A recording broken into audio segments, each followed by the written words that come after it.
မတွေ့ရကြပြီနော်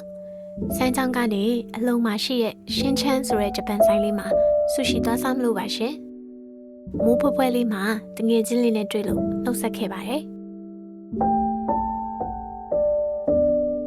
ခိတလန်ကတရားကိုဖြတ်ပြီးလမ်းကူးလိုက်ရင်တော့တက်စကားစီမဲ့မှတ်တိုင်လေးရှိပါတယ်လမ်းကူးရင်လူကူးမြင့်ကြားလေးကကူးကြပါနော်ဥကတက်စကားစီပြီးတော့သွားမှာပါကျောင်းရှိမှတ်တိုင်ရောက်ပါပြီဆိုင်လေးနဲ့နေတဲ့မှတ်တိုင်ကိုစီးဖို့ဆို9မိနစ်ပဲကြာပါမယ်တက်စကားက400ပါ400မရှိလို့900ထည့်ပါမယ်ကားပေါ်ရောက်တော့ဆိုင်ရောက်ရင်ဘာစားရမလဲဆိုပြီးတွေးပျော်နေတာပေါ့နော်အလုံးစားတိုင်းမှတ်တိုင်မှာဆင်းပြီးရှေ့ကိုနည်းနည်းဆက်လျှောက်ရင်တော့ဆိုင်လေးရှိတဲ့အီလန်ကိုရောက်ပါပြီလမ်းလေးထဲမှာဆိုပေမဲ့ထိတ်လေးတယ်မို့ရှာရမခက်ပါဘူး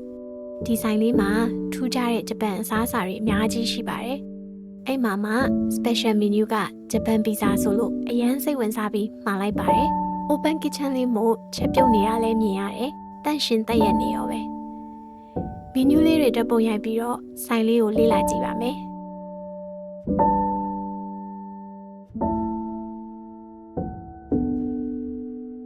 မှာထားတာတွေရပါပြီ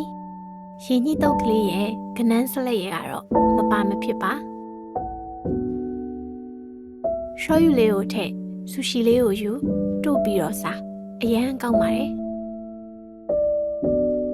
ဒါလေးက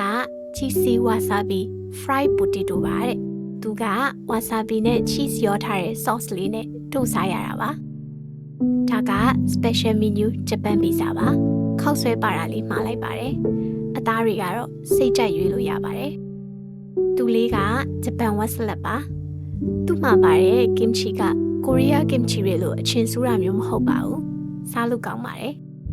ရင်းနှီးတုပ်လေးစားလိုက်မီဆိုလေးတောက်လိုက်နဲ့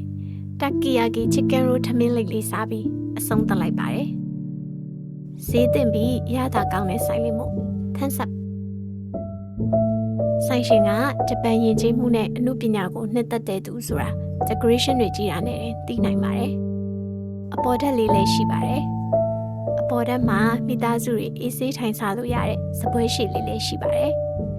နောက်ပြီးခုံလေးတွေကလည်းဂျပန်စတိုင်မျိုးထိုင်ရတာပါ